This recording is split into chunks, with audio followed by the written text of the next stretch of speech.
mengucapkan terima kasih karena malam ini juga memperingati hari ulang tahun Bu Ratna 24 April 19 hari ini. Dan saya atas nama keluarga meminta doa kepada teman-teman semoga amal beliau diterima di sini. Yang kedua saya dengar manggil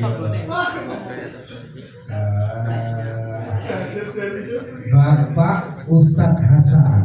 Alhamdulillah karena sudah hadir di acara malam hari ini, para tamu undangan, para hadirin yang terhormat, dan juga anak-anak muda yang telah berkumpul di acara malam hari ini karena mengenang beliau almarhumah Ratna Indraswari Ibrahim. Saya mengenal beliau itu dekat dengan almarhum supaya dan terlalu layak untuk beliau memberikan banyak hal terhadap pandangan beliau terhadap semuanya.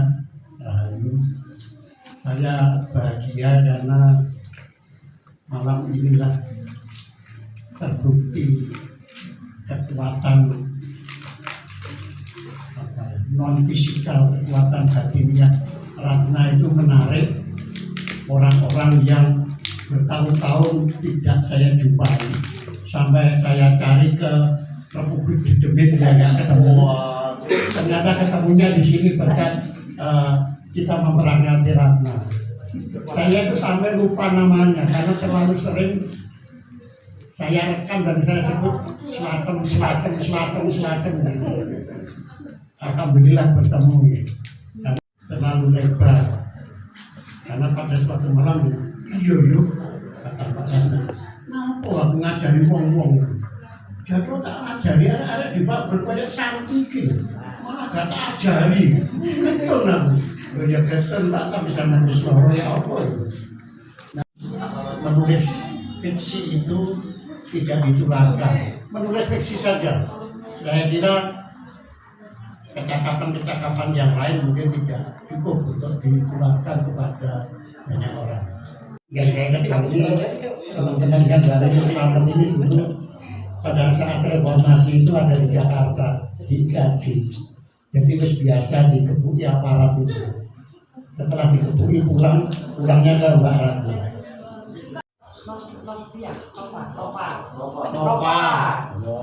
Nova itu uang yang penting. Nah, jadi ada banyak. Jadi ada variasi karya, mulai puisi, kemudian cerpen panjang, novela, dan novel. Ini tahun 70-an sudah dimulai. Tetapi eksistensi batinnya, eksistensi spiritual, ia sudah tidak melakukan gugatan-gugatan baik secara spiritual religius maupun secara sosial humanistis. Ya, jaya PD lah, kalau sekarang self-esteem atau PD-nya luar biasa bagi saya. Saya punya PD dalam segala hal.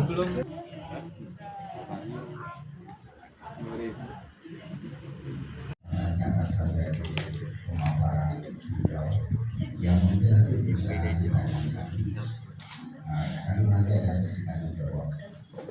Mungkin langsung aja Mbak ini.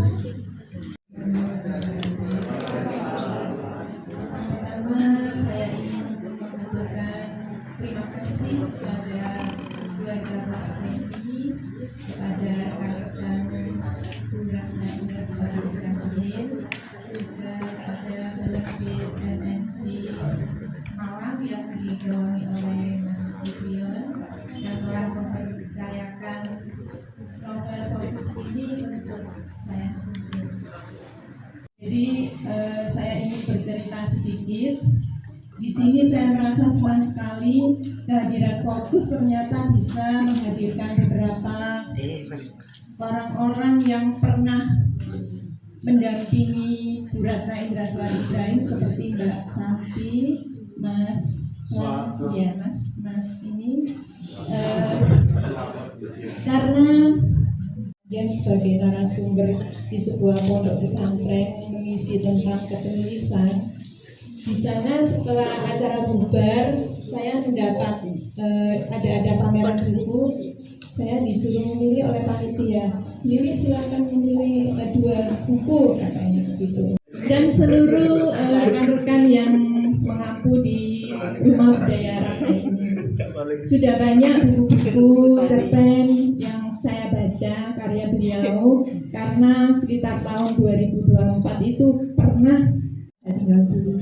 Tapi di malam-malam pertengahan puasa, tiba-tiba di tengah malam saya terbangun sebelum waktunya sahur. Saya terbangun, saya seolah dimarahi sama beliau, seolah Bu Ratna itu hadir di depan kamar saya di pintu itu, dengan saya bisa membayangkan dengan kursi roda duduk, kemudian beliau menegur saya, kenapa nggak kamu baca bacaan gitu. Saya langsung buka laptop, langsung saya baca berapa, dan bermalam-malam lamanya saya masih kebingungan apa sebenarnya yang akan disampaikan oleh Bu Ratna di dalam buku ini, karena bahasanya itu melompat-lompat.